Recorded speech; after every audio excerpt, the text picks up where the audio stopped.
Big TV భక్తి సమాచారం WhatsApp ఛానల్లో జాయిన్ అవ్వండి. అన్ని విశేషాలు ఎప్పటికప్పుడు తెలుసుకోండి. అందరికీ నమస్కారం. వెల్కమ్ టు భక్తి టీవీ. ఎన్నో ఆధ్యాత్మిక ప్రశ్నలకు సమాధానం చెప్పడానికి ఇప్పుడు మనతో పాటు ఐకానిక్ ఆస్ట్రాలజర్ గట్టుపల్లి సురేష్ బాబు గారు మనతో పాటు ఉన్నారు. వారితో మాట్లాడదాం. నమస్కారం గురుగారు. జై శ్రీమన్నారాయణ. గురుగారు, ఇప్పుడు మీరు ఇందాక మనం గత వీడియోలో అనుకున్నట్టుగా ఏవైతే జ్యోతిష్యాలయాలు ఏవైతే ఉన్నాయో పుట్ట గొడుగుల్లాగా పెరుగుతున్నాయని చెప్పొచ్చు. అయితే చాలామంది కూడా వాళ్ళకి అట్రాక్ట్ అయిపోయి మా ఇంట్లో ఈ సమస్య ఉంది, ఆ సమస్య ఉంది అని చెప్పి వాళ్ళు ఇచ్చిన ముడుపులు ఏవైతే ఉంటాయో వాటిని ఇంటికి కడుతూ ఉంటారు. ఆ తర్వాత కూడా మంచి జరగకపోవటం ఇవన్నీ కూడా జరుగుతూ ఉంటాయి. మరి వాటిని తీసేయాలంటే ఎప్పుడు తీయాలి, ఎలా తీయాలి అంటారు? ఎలాంటి జాగ్రత్తలు తీసుకోవాలంటారు? మీరే అన్నారు కదా, ముడుపులు కడితే పని అవ్వట్లేదు. పని అవ్వలేదు. ఏ పొడి తీస్తే ఏమవుతుంది? ఎప్పుడేం తీసుకోవచ్చు, దానికి ఏం సందర్భం లేదు. పిల్లలేం తీయచ్చు, పెద్దలేం తీయచ్చు. ఎందుకంటే దాంట్లో ఏం ఉండదు కదా. ఇప్పుడు దానిలో ఏదైనా పవర్ ఉంది అంటే వీరికి ఏదైనా మంచి జరగాలి. మంచి జరగట్లేదు అన్నప్పుడు ఇంకా ఎప్పుడు తీస్తే ఏమవుతుంది? అందుకు ఎందుకు అడ్డం? అదొక రకమైనటువంటి అడ్డం. దాంట్లో వేయలేనటువంటి క్రియలు ఏమైనా వేశారనుకోండి, లేనిపోయిన తలకాయ నొప్పి.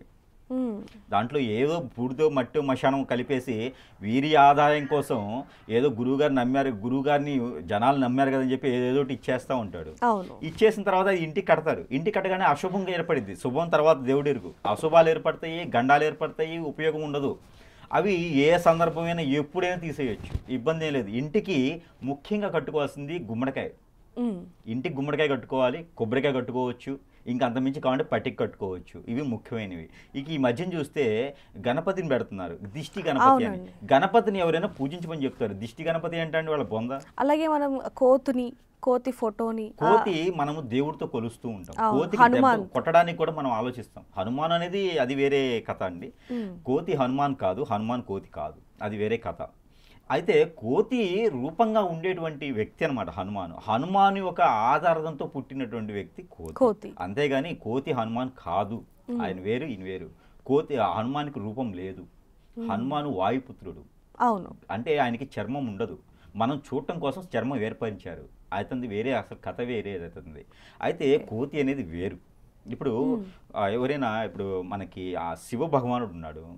ఆయన్ని మనము కొన్ని విషయాల్లో జంతు రూపంగా కూడా మనం కొలుస్తూ ఉంటాం. అంతే ఇప్పుడు కుక్కలన్నీ కొలిస్తే కాలభైరుడు అంటారా? శివుడు కాలభైరుడే, కానీ కుక్క దేవుడు కాదుగా. అలానే కోతి దేవుడు కాదు, కానీ మనం కొన్ని రకాలుగా విధానాలుగా పూజిస్తాం. అయితే గురుగారు, కలబంద కడుతూ ఉంటారు, కొన్ని యాలకులు అవి అన్నీ కూడా కడుతూ ఉంటారు. అసలు ఇంటికి దిష్టి దోషం పోవాలి అంటే అసలు ఏం కట్టాలి అంటారు? ఇంటికి దిష్టి దోషం పోవాలంటే ఆ ఇంటిని పట్టి ఉంటుంది. ఆ ఇంటిని పట్టి, ఇంటి పరిసరాలు పట్టి, ఆ వాస్తుని పట్టి కూడా ఇంటి దోషాలు ఉంటాయి. అవేంటంటే ఎన్ని రకాలు చేసినా కూడా పోవు. ముఖ్యంగా వీరు చేసేట తప్పులు ఉంటాయి కొన్ని. ఉదయాన్నే లేవాలి, కళ్ళాపు చల్లుకోవాలి, ఉదయాన్నే లేవాలి, చిమ్ముకోవాలి, ఉదయాన్నే లేవాలి, ముగ్గు పటన చేయాలి, ఉదయాన్నే లేవాలి, గడపకు ముగ్గులు పెట్టుకోవాలి. అసలు గడపలే ఉండట్లే ఇంటికి. అవును. ఉదయాన్నే లేవాలి, కనీసం ఆ ఇంటికి ముందున ఏదైనా ఇనపది కడ్డీ అన్న వేసుకోవాలి. ముందు నెగిటివిటీ లోపల రాకుండా చేసుకోవాలి. వీళ్ళు ఎప్పుడు 11ంటికి నేను గడప తలుపు తీస్తాను, 11ంటికి నేను కళ్ళాపు చల్లుతానంటే అవ్వదు. ఉదయం 6:30 అవ్వగానే రాక్షసులు నిద్రలేస్తారు. ఆ రాక్షసులు రెడీగా ఉంటారు. ఏ ఇల్లు అయితే ఉదయం సమయంలో బ్రాహ్మీ ముహూర్తం అంటారు, 2:30 నుంచి 3:30 వరకు బ్రాహ్మీ ముహూర్తం. అంటే బ్రాహ్మీ ముహూర్తం ఒక గడియలు 5 వరకు ఉంటాయి ప్రతిరోజు కూడా. 5 తర్వాత వచ్చేది రాక్షసులు. బ్రహ్మలు అయిపోతారు. ఇక బ్రహ్మలు వెళ్ళిపోతారు. బ్రహ్మలకి ఇంకా సమయం వాళ్ళకి వెళ్ళిపోతుంది. తర్వాత రాక్షస గ్రహణం వస్తుంది.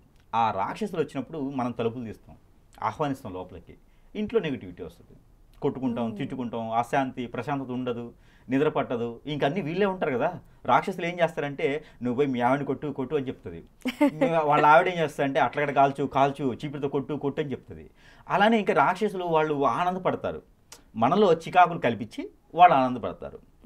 అందుకనే ఏ స్త్రీ ఉన్నా, ఏ పురుషుడు ఉన్నా ఇంట్లోనూ పెద్దగా ఉన్నప్పటికీ కూడా ఇంట్లో అది అద్దె కొంప కావచ్చు, సొంత ఇల్లు కావచ్చు, ఎలాంటిదైనా సరే అద్దె ఇంట్లో ఉన్నవారు సొంత ఇల్లు రావాలన్నా కూడా వారు చేయాల్సిన క్రియ ఏంటంటే ఉదయాన్నే లేవాలి, చిమ్ముకునేదంతా చేసుకోవాలి, ముందు ఇల్లు శుద్ధి చేసుకోవాలి. ఇల్లు శుద్ధి చేసుకొని ఉదయాన్నే సాంబ్రాణి పొగ ధూపం వేసుకొని చేస్తే, అప్పుడు ఘంటానాదం పలికితే అప్పుడు పాజిటివిటీ వస్తుంది.